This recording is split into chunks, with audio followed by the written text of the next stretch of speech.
All right, so whether by default or deliberately, because this experience was brought on by a multitude of factors, having a spinal cord injury and becoming homeless because of the broken systems and a lot of foul play that went into everything that happened.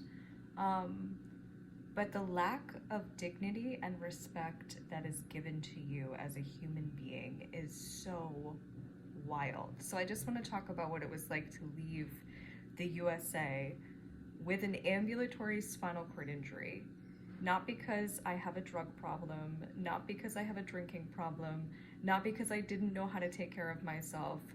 In fact, my country could have saved a lot of money if they had been more honorable from the beginning and if they fixed their broken system. So I wrote to the president in February of 2023 about all of this.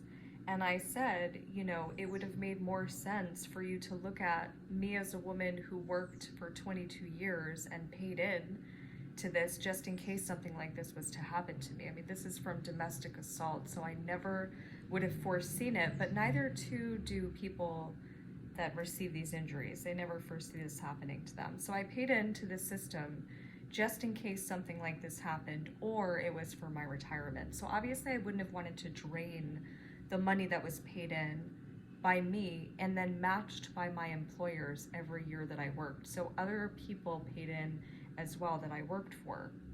So I told, in that letter, I told him that it would make more sense for a woman like myself that paid in for 22 years for them to look at the amount and for me to say, this is what I would like, and then have requested an amount. And for me, it would have been less than like a fifth of what I've paid in. It would have been a small amount of money that at the time would have been enough to keep my car on the road with hand controls, gotten me a mobility scooter so that I didn't have to force myself to stay ambulatory with sticks, which is pretty dangerous.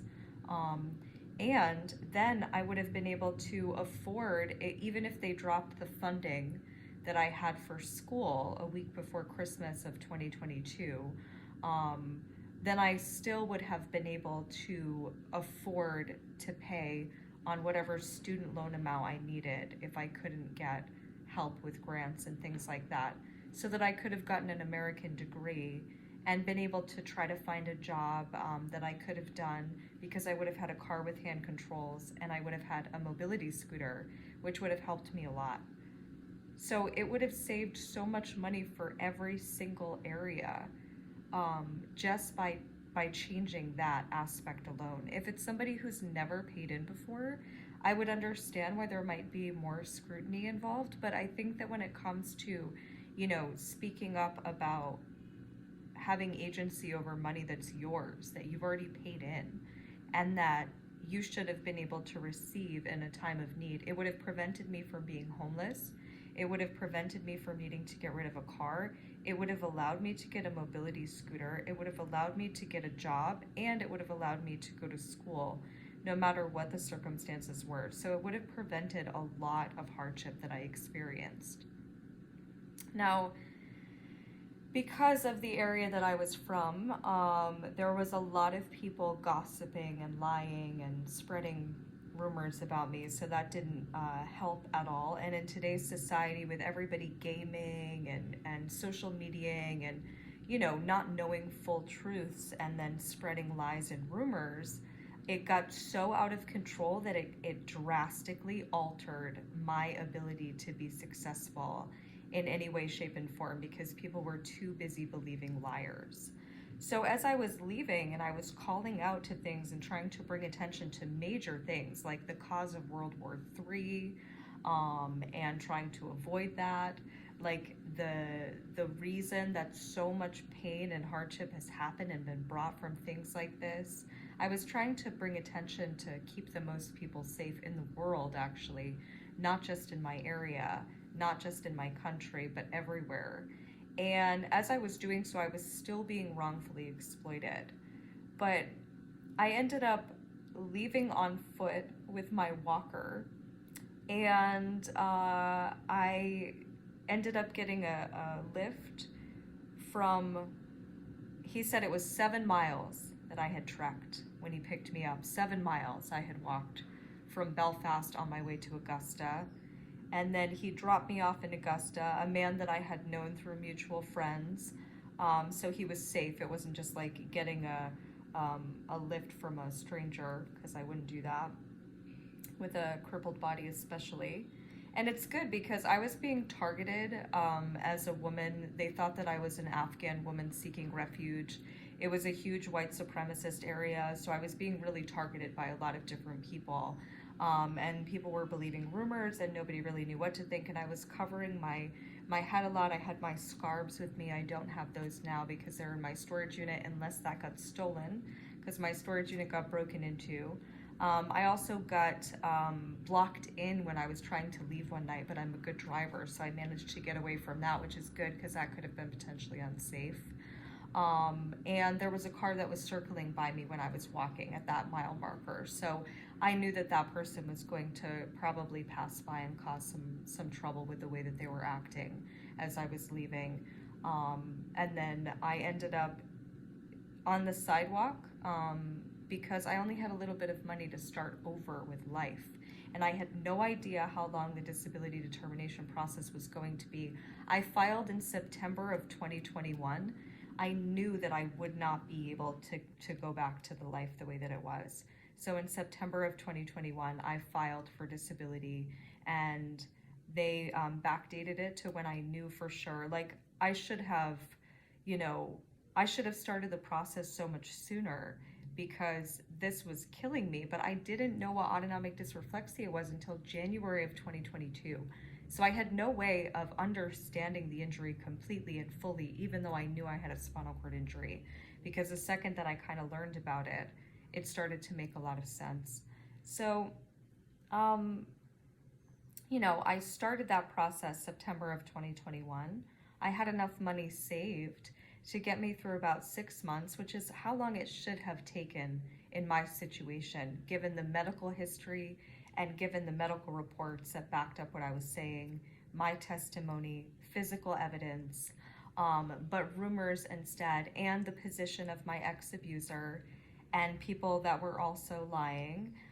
They were hairdressers, so they had a lot of sway in the area. So that contributed to this ending up being this crazy, wild situation that just went completely out of hand. And I ended up napping during the next day. I stayed awake most of that night, and I napped a little bit the next day. I spent most of the day in a McDonald's because it was opened.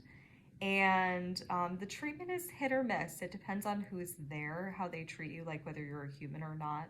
A lot of people project what they have gone through, so what they see of you. And I ended up outside because they kick you out. They're open 24 hours, but not to the public. So there's this giant building that's empty with lights on, heat on, and employees working, but you're not allowed to be in there because it's just like drive-through only. They can say it's for the pandemic, they can say it's for all kinds of reasons, but the reality is a lot of people don't want homeless people to stay in buildings like that. And this is kind of the thing that I want to know. Why? I want to know why. There's all these buildings that are in the country that I just had to leave that are not inhabited.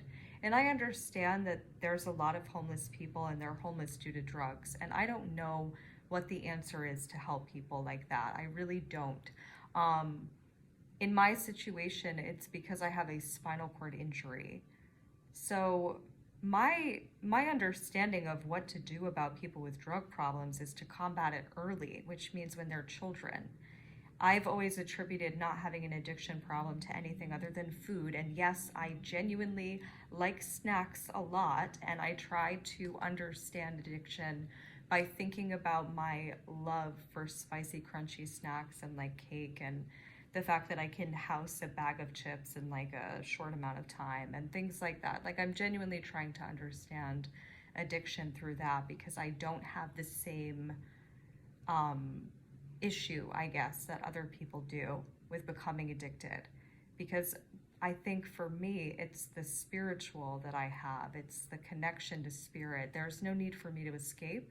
And also, some of the really most traumatic things I've ever been through have happened to me because somebody put drugs in my drink and I didn't have use of my body or voice. So that's not something that I want. In fact, having a spinal cord injury is very triggering to me because not having use of my body is scary. It reminds me of all those times that I didn't have a choice, and that's what happened to me because people put drugs in my drinks when I was young. So I don't understand why there can't be a solution that's going to be beneficial for the general public instead of having a bunch of people outside. So in my situation, autonomic dysreflexia is life-threatening and dangerous. And if my spinal thalamic tract gets offset and I don't have proper accommodation to make it right, it can be so dangerous that it can cause brain aneurysm. It's a really serious thing. That's what I was dying from. I found that out in January of 2020. I didn't know why I was dying. I just knew that I was. So I spent the night outside on the sidewalk. It was fine at first. Random people approached me and talked to me, which is nothing unusual in my life. That happens a lot. People confess things to me that they otherwise wouldn't to people. A lot of people tell me the truth about things that have happened to them. And random people have always just approached me and spoken to me, and I've always been kind. I ended up trying to go find an IHOP because I thought that it was open 24 hours. And as I was leaving, a man thought I was a lady of the night, not a jasmine flower, which scared me and triggered me because I didn't want to be raped ever again in my life. I've been raped enough. So I ended up laying outside on a sidewalk on the McDonald's so that I was in view of the camera. This one in particular wasn't open for 24 hours, so the employees didn't arrive until 4 in the morning. But I thought that just in case anything happened, at least it would be on film at that McDonald's. So I napped for like 20 minutes and I laid on the sidewalk outside of that. I have a spinal cord injury. If I didn't have a spinal cord injury, none of this would have happened to me because I would have been able to make plenty of money, and I would have bought my own land, and I would have bought my Earthship, and I would have worked multiple jobs, and I would have traveled my country for the first time in my life, which has been a dream of mine that I haven't been able to afford all of my life. And then if I had wanted to see other parts of the world, I would have slowly done that as well. After that night, I didn't spend long in the McDonald's the next day. I left that morning. I felt like people were around me that should have known me well enough to know I was telling the truth, and that they would have spoken to me and helped me had they realized that. And so I guess what I realized in those few days is that nobody really cared, and that I needed to just leave because no one cared. It didn't matter that I was telling the truth. That was the message. Nobody cared. So I left on foot, and that was the day that I ambulated 12 hours, 90-degree Fahrenheit weather with my walker and my bags packed. And I ended up, a man stopped, and he had passed by, but on his way somewhere else, and he seemed trustworthy. And he said, "I saw you a ways back," and he had a daughter, and she was in the Navy, I guess, in the past. And he gave me a ride into the closest town, which was Lewiston. So he brought me to the hotel he said was the closest to the bus station. And I actually gave myself heat rash so bad. I had a huge blister on my lip from dehydration. And I cried, and I almost broke my ankle because I have a spinal cord injury and I couldn't feel it. I took a bath. I slept in a bed and I cried the entire night, but I positioned pillows around me to make it seem like somebody was there with me that cared. I unpacked everything and labeled it when I was going to go do my laundry, because at this point I had been homeless for a couple of days, including the days that I had a rental car and slept in that people tried to block me in to do who knows what. And I needed to make sure I laundered my things. So There was luckily a washer and dryer in the hotel, so I could do my laundry there. And then I packed everything back up and I headed out to go find the bus station, which I thought was close, but I guess it was not. So I ended up getting to a pizza place where my walker had broken from the trip and I had to leave it, so all I had is my walking staff. I had left my 2 sticks in storage and I had left too late to repack my bags. So I didn't have a chance to actually get what I wanted. And now I don't know what's left because it got broken into and I haven't been able to get my things still. I ended up getting a pizza and I was like, okay, I need to recalibrate and figure out what I'm gonna do. I called a cab for them to take me to the bus station. It turns out that the bus station only runs like once a day, just like the one back home, which is why I couldn't take a bus from Belfast to Augusta, which was my initial plan. Or I would have known that there's no bus in Augusta and I would have needed to take the bus from Belfast to wherever there was a bus station. I thought that there was one in Augusta, but I guess there wasn't. So I ended up having to go to a Dunkin' Donuts. The girls that were working were super nice. I made several videos about how this has happened to wrongfully targeted Muslims in the past and how it's been for the same reasons, corrupt government officials and corrupt individuals who need a scapegoat. And I made a video about it and about that's exactly what they do to people. And then the whole world just turns a blind eye because they don't care. But my area didn't know that I was a local. So the things that they did, they couldn't get away with the same way that they could have otherwise if I was an unknown woman. But also they got away with it because a lot of people believed lies that were all spread about me so that nobody would believe me in this time period. It worked well. So that night, the girl was super nice and she was like, I'm so sorry, you know, they worked overnight too, but they weren't allowed to let me stay inside. I didn't expect them to. So I sat outside of a gas station. I did my meditations. I didn't really sleep much. And then from there, I got on a bus and went to Portland. I wanted to try to fly out a little bit sooner than I had booked my plane ticket. But they couldn't really change the date of the plane ticket without a fee. So I ended up just having to be outside again in a different town that night. I didn't sleep at all. I just stayed awake in like a little park area. So in this whole time, I maybe slept for a couple hours off and on in about 3 or 4 days after sleeping for an evening at a hotel room that I booked that was too expensive for me, but also I had a little bit of money to start over and I was like, I need to shower, do laundry, sleep in a bed, and take a bath or a shower. So it had been 6 or 7 days or something since I had been able to do that.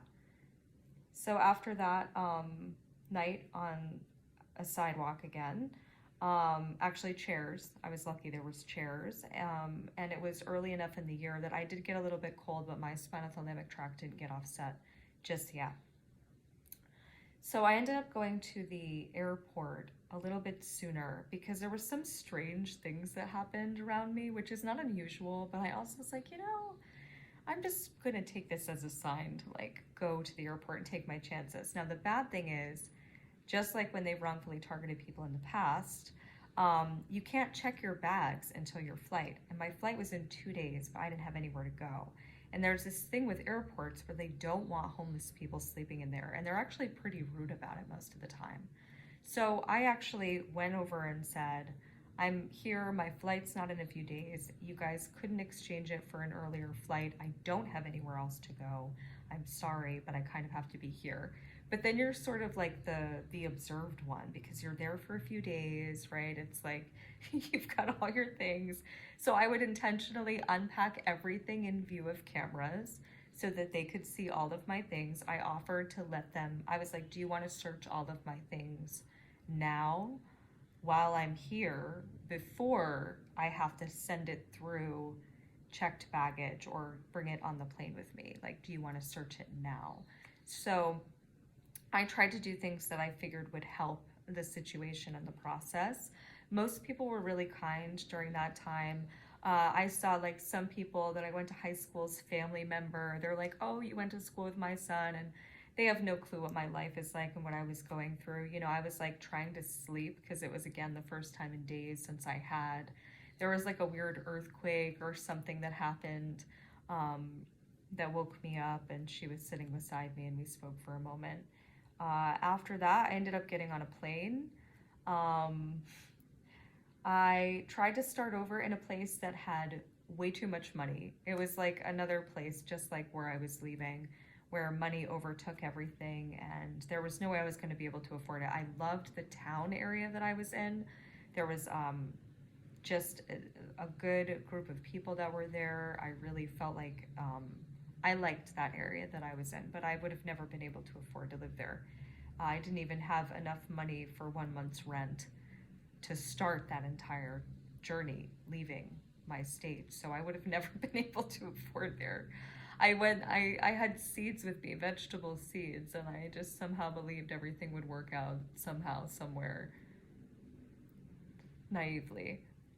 So from there, I bought the cheapest plane ticket, which brought me to where I am now, but I had to spend another few days in an airport.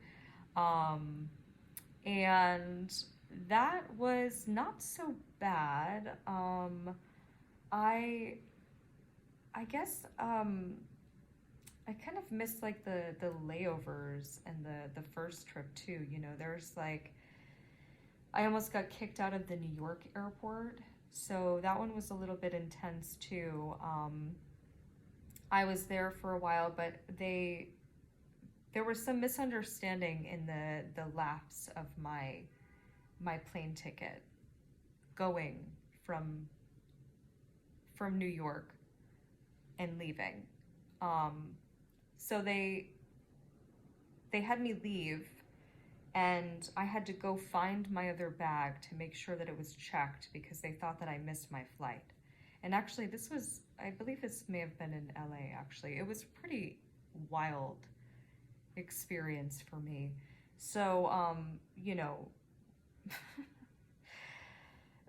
it was like the New York one was when I was finally sleeping. I had my wrap like draped over me, and then I got banged awake by kids that were old enough to be like my children, but they were working. So probably like teenagers or like just barely 20-year-olds. I'm almost 38. They banged me awake and wanted to know when my flight was because they wanted to know if I was homeless or not, and then wanted to kick me out if I was a homeless woman. And I was like, yes, I have a flight. But again, just the treatment alone is so horrific. Like, I can't even explain to people how terrible you're treated. It's so rude, cruel, disrespectful, and blatantly so. It is blatantly rude. I would have never treated someone like that or banged them awake that way. That was the first time that I was able to get sleep in a while, too. I was exhausted. I must have given them a death glare. I was so pissed.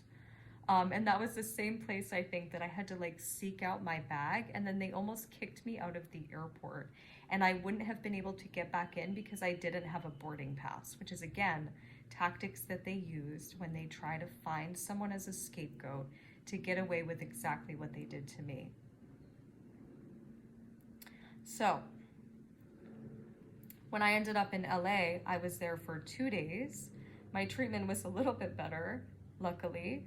I spent most of the time in a small area because I didn't know that there was this whole other big airport that I needed to be at. And that was another situation where it was over 24 hours that I was in the airport. They almost kicked me out. And I wouldn't have been able to get back in without a boarding pass, and like things could have been worse than they ended up being. I ended up fine, but also you know, you have to find a place that you can go where you can rest and people aren't going to treat you like a homeless person. So evidently with a spinal cord injury, I must give off homeless vibes because that's what everybody treated me like, just disrespectful and rude. and cruel, and I'm actually like a woman who survived hell while sticking up for the world, trying to prevent a war with a spinal cord injury given to me by a man, so I could be disrespected by the very people I was trying to make sure were safe. So that sucked, but whatever. It must be how like wounded veterans feel when they come home and they're treated that way. They must feel the same way. Like, so they just fought these wars and then found out, you know, this whole big picture. Because if a lot of people knew what happened and knew what all these wars are from, which is what I was trying to speak up about so that we didn't have to have World War III, so everybody could see what happens and see that the few privileged people that cause these wars and cause so many people to be dead, injured, crippled, and silenced, that it's not worth them getting away with what they do, because they actually had a chance to mediate, which is what I was trying to do for everyone involved, because I didn't have a part in any of it. So I was trying to say, hey, as somebody who's reasonable and mediation minded and capable of not attaching to any one thing but seeing a biggest picture and what's going to keep the most people safe, why don't you give me a chance to sort through this? And I spoke up for the safety of everyone while everyone kept targeting me. And in reality, it was only a few people that didn't tell the truth in time that caused so much more chaos and needed to occur. And this is the thing that wounded veterans and people in war and people dying need to know, because it's not worth the death of all of the people that are dying and that die from this. Those few people who lie are not worth it. So this must be how people feel when they've just fought a pointless war, or when they've just gone through things to try to help people, and then they're treated disrespectfully and inhuman, and it's so blatant. It's a blatant disregard to humanity. And I ended up here, and it was pretty stressful for me in the beginning because I didn't have my surroundings. I had been ambulatory with my spinal cord injury, and in an intense way. I mean, I had people that were driving towards me when I was on the highway ambulating those 12 hours, but I just leaned back into them because I'm not afraid of death. I've been dead. And I just was tired of people. I was tired of everything. So when a vehicle leaned towards me, I leaned back. I walked towards them. So I was exhausted when I first got here. I would walk until I collapsed on the ground. I was really generous with the money I had left because I was like, well, I kind of just want to be done with the earth. And I figured if things worked out great, and if they didn't, then who cares, you know? So I ended up being led astray back home by a woman who probably just wanted to use my luck on an airplane so that she could make it to her destination. But she was like, oh, you should go home. People care about you and all this stuff. And I checked plane ticket prices a few days before. And I told myself if I could find one, because nothing worked out here the way that I thought with my seeds and my hope. And I figured if I could find a plane ticket that was going to cost around the same as it would have for me to be here for a few more weeks, I would go there. And it was home. That was where the plane ticket was. And I was like, you know, when I was gone, things happened that should have made everyone that believed lies realize their mistake and instead wake them up. But that didn't happen. So I went home to a sidewalk, colder weather, and risked my spinothalamic tract going into the uncontrollable shivering mode, causing a brain aneurysm because it was raining and I was on a sidewalk for a night. And the women at McDonald's did not want to let me in because they said they were understaffed. So luckily, a woman from Burger King named Lewis let me in, and she let me in an hour early, even though they weren't open yet. So she saved my life that night, that morning, after I didn't sleep really at all, and I spent the night on a sidewalk From there, I realized that no one cared. Um, and I tried to get a rental car. They were booked. It was a holiday weekend. I needed to go home and check on my storage unit because it got broken into. And I wanted to repack my bags and then try to go through my things. I had a few days with that car, and I was like, I'll go unpack my things.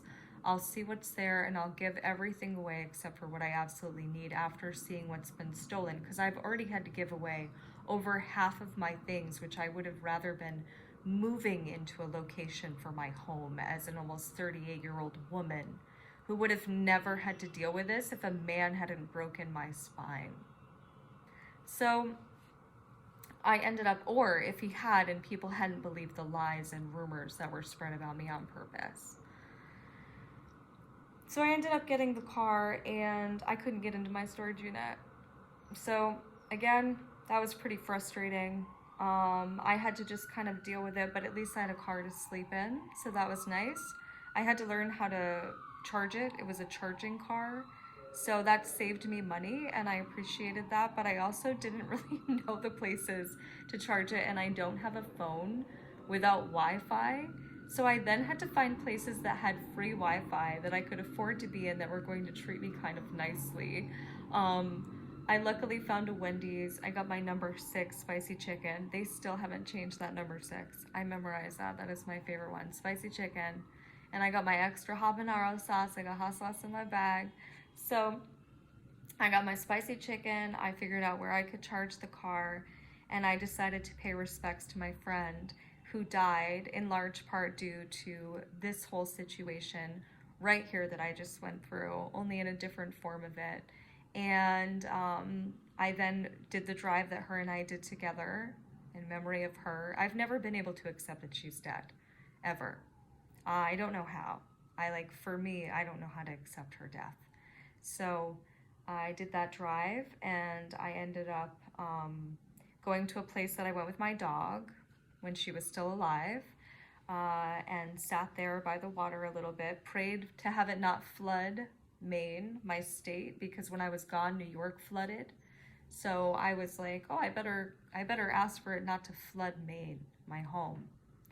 So, or what I thought was my home. So that's what I did. I prayed to the sea not to flood them, and slept in the car, couldn't get into my storage unit, and then was pretty upset and drove back to the airport, which is where the rental car came from. And from there, I just decided to take a plane back here because I stayed here for almost, I guess it was about 3 weeks that I was here. So it became a little more familiar to me.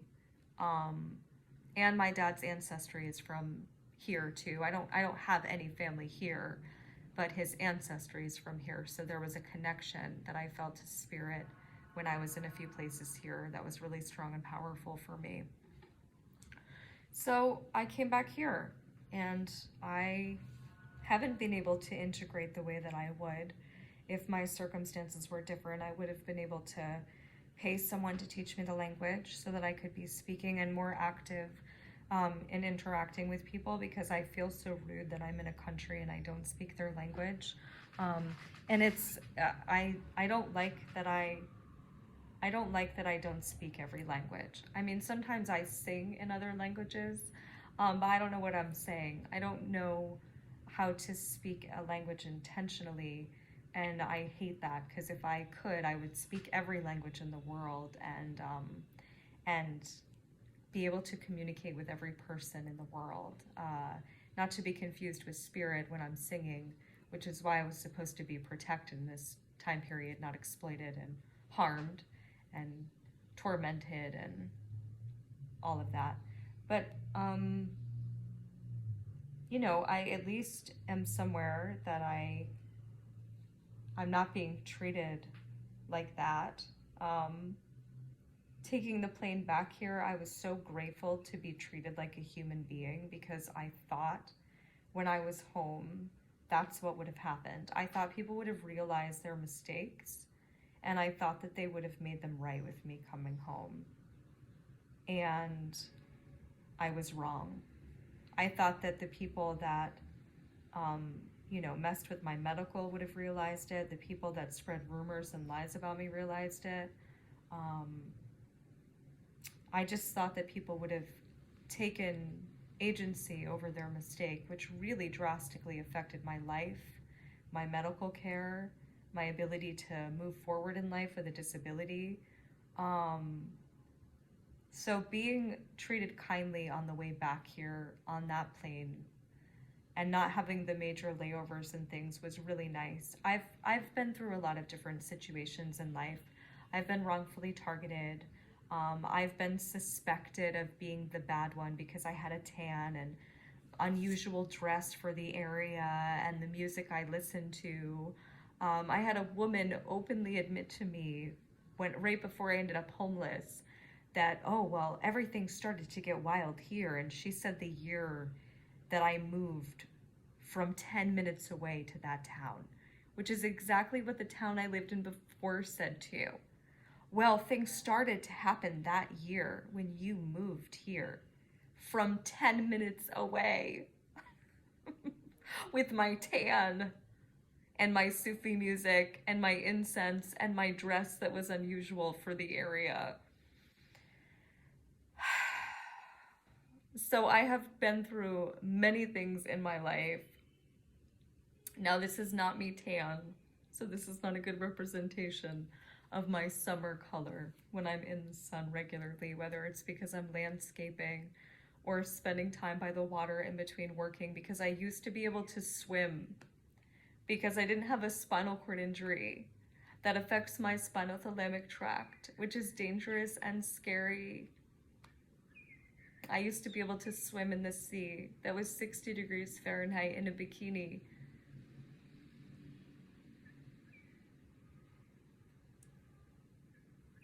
So at least I'm treated, with like some dignity now, you know? That's nice. And I can't ever understand this time period because it was so unjust that it's never going to make sense to me. But I can talk about it and try to get other people to maybe see human beings when they're interacting, like all those young people that are old enough to be my kids in this whole process. Maybe the next time before you go to tap someone awake like that, you can imagine it being someone you care about. Like I always did that in life. I remember if I went out to eat with people who complained about their server, I would always say something like, you don't know what they went through, because I would go to work after being raped, or after a family member died, or after a friend died, or after my animal died, or when I went through something horrific, or after I was abused. Like I would go to work and I would have to go through the day, and if somebody was really awful and happened to trigger me and make me cry, I hoped that someone would know that I also was a human being and not a robot. So I was always kind of like, you never know what that person is going through. So it's best to not like nitpick them because they forgot your extra ketchup or whatever it was. You know, I used to wake up in the middle of the night if I forgot someone's extra lime because I cared about my job. I liked working in the service industry. I liked working with food. I love to eat and I love to cook too. It's like this time period has been beyond my understanding because it's been so unjust that I just can't wrap my head around it. But there are so many people that suffer in this way, and the system is so broken, and there's easy solutions to fix it without any type of complication. All it takes is all of the people deciding, trying to think about what it would be like if it was them going through it, and then going from there. If you were the ones that were going through this, what would you do? If your MRI was covered up via coding and you were dying, how would you feel about it?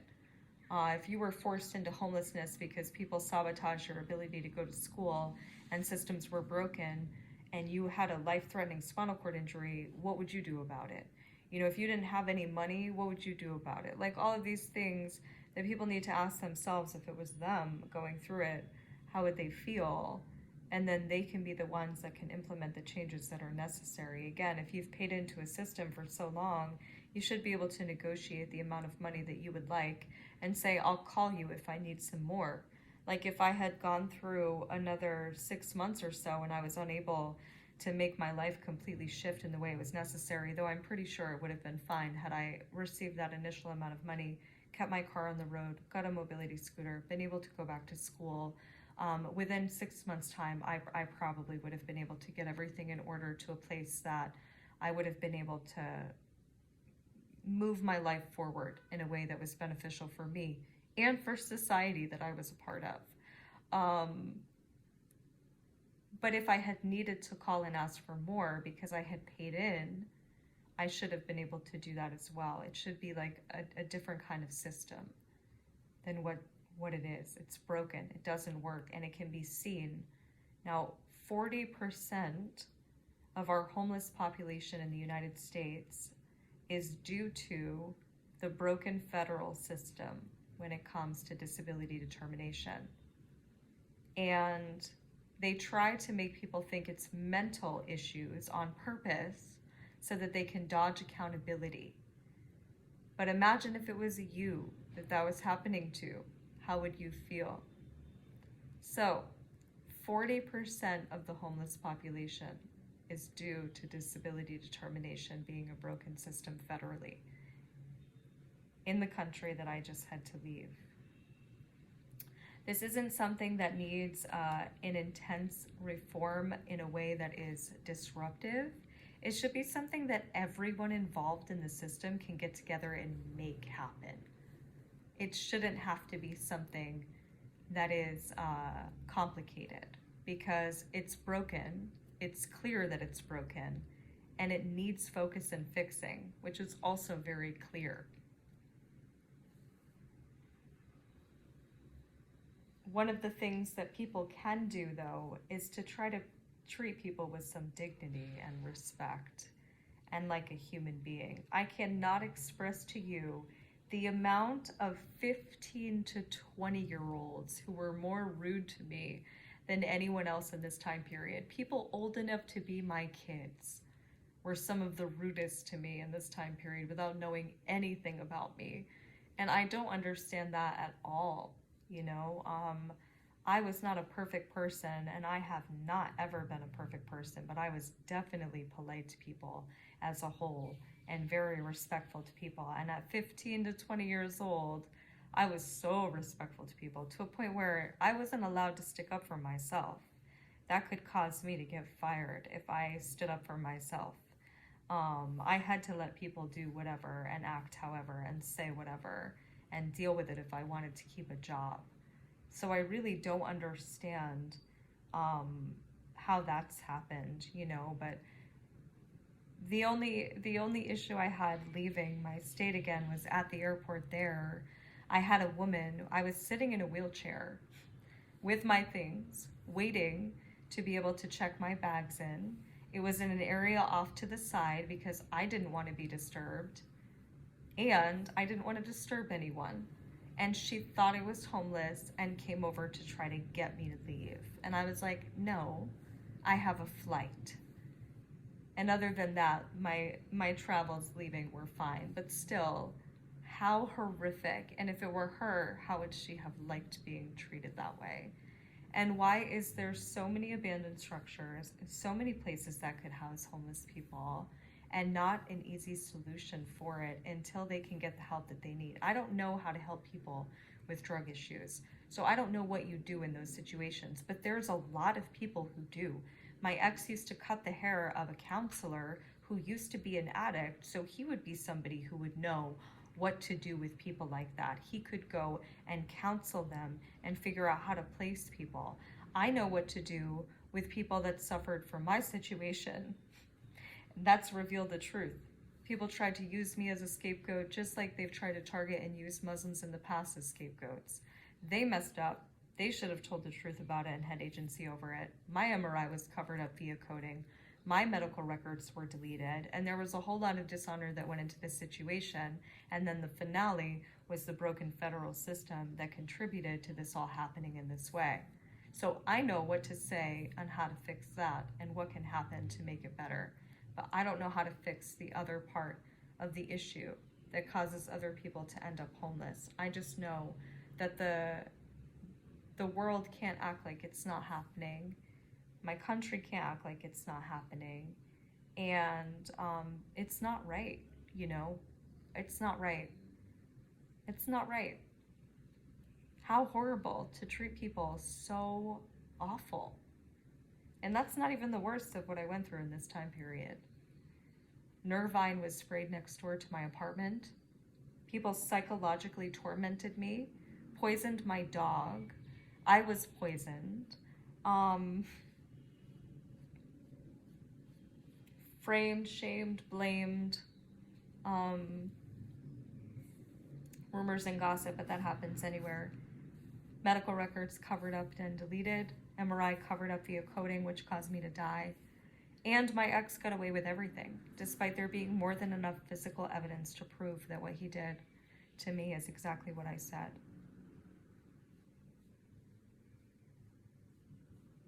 So it has not been an enjoyable 3+ years for me, but the best part of it is that I have been away from the man who did this to me for 3 years and almost 3 months. So I've been completely alone and away from him for 3 years and 3 months, and that is the best thing for me. Even though he was 5 minutes away, which is pretty scary, I didn't interact with him at all. I didn't want to interact with him at all. I didn't miss him. I didn't want him around me. I don't ever want to see him again. I hoped going home would allow me to deal with my storage unit so that I would never have to see him again. But unfortunately, I couldn't get into it. So I don't know what's there and what's been stolen, but I have to go back at least one time to get the rest of my things. Unless they can miraculously be dropped to me. I'm half kidding. I should have gotten more medical marijuana when I went back though, because I still have only what I have from last May and August, which was not a lot. I'm very conservative. So that was a detriment to myself. That's what I'm gonna go home for the next time. The rest of my things, the medicine that I need that will last me probably like a year, and then I can leave and try to find a place I can call home that can be permanent, not somewhere that I have to leave every few months. So I don't know where that is going to be either. But yeah, I just wanted to talk about that and actually post about it because I've talked about it a lot. And I think hardly anyone watches 48-minute videos today because our attention spans are so short on purpose to make sure that this time period can occur as chaotically as possible.